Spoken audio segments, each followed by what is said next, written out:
Assalamualaikum warahmatullahi wabarakatuh. Salam sehat selalu, salam sukses selalu buat teman-teman kita peternak khususnya Samo.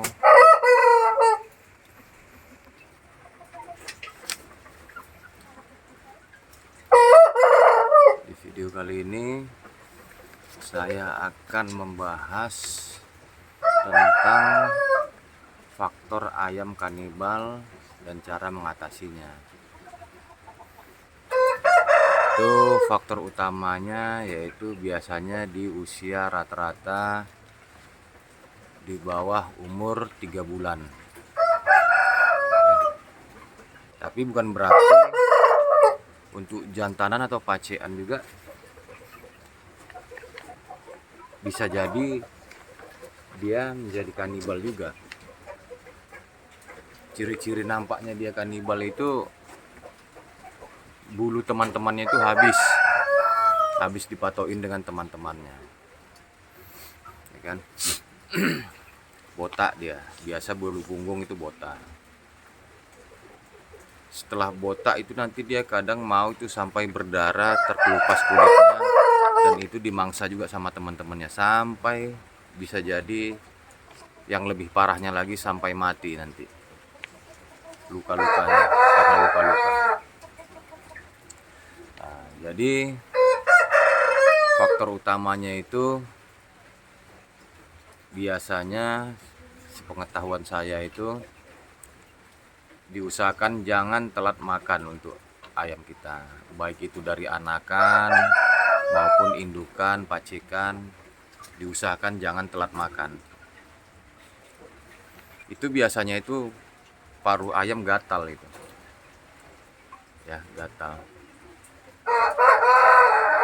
Ya itu cara penanganannya biasanya itu paruhnya itu bisa dipanaskan itu dengan mancis supaya mengurangi rasa gatal. Seperti di peternakan luar negeri itu ada dia perlakuannya seperti itu, paruh-paruh ayamnya itu dipanaskan. Nah, jadi biar dia tidak mematok-matok temannya. Nah, khusus untuk yang anakan itu pemindahan kandang dari kandang brooding ke kandang pembesaran itu harus benar-benar kita perhatikan, karena dari kandang 1 ke kandang 2 itu kan biasanya bau ayam itu mempengaruhi. Contoh, bau ayam di kandang brooding 1 dan brooding 2 itu baunya beda. Jadi itu memacu atau memancing ayam-ayam yang lain itu untuk mematoin ayam-ayam yang kita gabung di kandang pembesaran.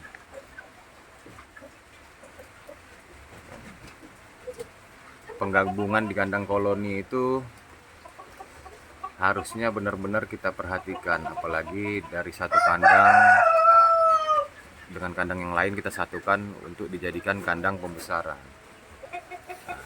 Untuk cara mengatasinya, biasanya yang saya lakukan itu penyemprotan, ya kan? Harus kita ratakan dulu baunya. Jadi baunya merata mereka itu. Contoh ada di dalam kandang pembesaran itu atau kandang umbaran itu ada sekitar 10 atau 15 ekor. Itu baunya itu harus kita ratakan dengan cara penyemprotan, ya kan? Biasa kalau saya lakukan penyemprotan itu saya menggunakan balsam. Balsam itu kita larutkan dalam air baru kita semprotkan. Itu tidak masalah. Tidak apa-apa itu, untuk kena ayamnya juga tidak apa-apa. Ya, teman-teman. Justru itu bagus juga untuk menghangatkan ayam apalagi di musim penghujan ini. Di samping itu, penanganannya kita harus cari pengalihan. Ya, pengalihannya itu seperti apa? Ya, seperti kita gantung dedaunan seperti daun pepaya, daun ubi, daun bayam. Itu kita gantung supaya mereka terfokus untuk dedaunan yang berwarna hijau. ya kan. Selain untuk pengalihan juga, dedaunan itu kan juga bagus untuk menambah serat pada perkembangan ayam, ya bagus juga itu untuk tambahan pakannya. Terus untuk anakan, hindari ayam itu luka. Biasanya karena rebutan pakan, karena kita telat ngasih makan, rebutan pakan, kena cakar sama teman-temannya, ayam itu luka, berdarah.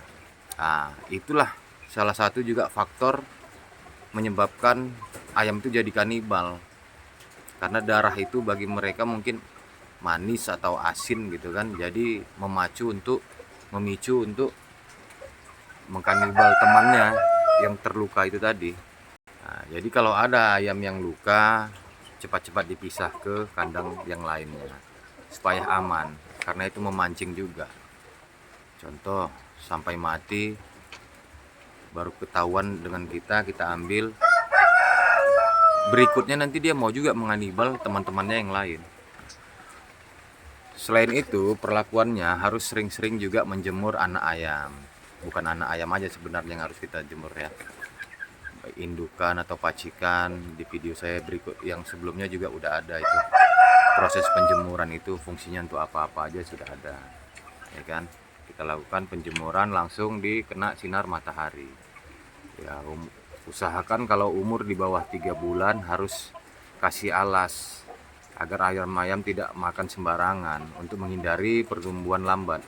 Karena ayam umur 2 bulan atau 3 bulan ke bawah jangan cepat-cepat diturunkan ke tanah, karena bisa menghambat pertumbuhan. Jadi dia nanti makan-makan yang lain selain makan makanan pokok yang sehari-hari kita berikan. Jadi nanti takutnya dia tidak mau makan makanan yang biasa kita berikan. Jadi untuk ayam-ayam ini sebenarnya indera penciumannya itu sangat tajam ya teman-teman. Bisa dia membedakan bau teman-temannya yang satu kandang brooding. Jadi kalau penggabungan antara kandang brooding satu dan kandang brooding lainnya, itu kita sesuaikan dulu. Baunya harus kita ratakan dulu, ya kan. Nah, di samping itu sebelum menyatukan ke kandang pembesaran atau kandang umbaran, kita harus menyetarakan baunya dulu, meratakan baunya dulu. Fungsinya apa? Biar baunya itu seragam, untuk menghindari ayam tarung bebas. Bisa menjadi luka, dan luka darah itulah yang bisa menyebabkan ayam menjadi kanibal atau mencotoki kawan-kawannya yang lain. Jadi kalau penyetaraan bau itu wajib kalau kita untuk meletakkan di kandang umbaran. Ya itu berlaku untuk ya ayam kampung, seluruh ayamnya berlaku itu ya teman-teman. Ya pada intinya penyeragaman bau itu sangat penting sebelum penggabungan antara kandang brooding satu dan yang lainnya untuk ke kandang pembesaran. Itu berlaku untuk semua jenis ayam ya teman-teman.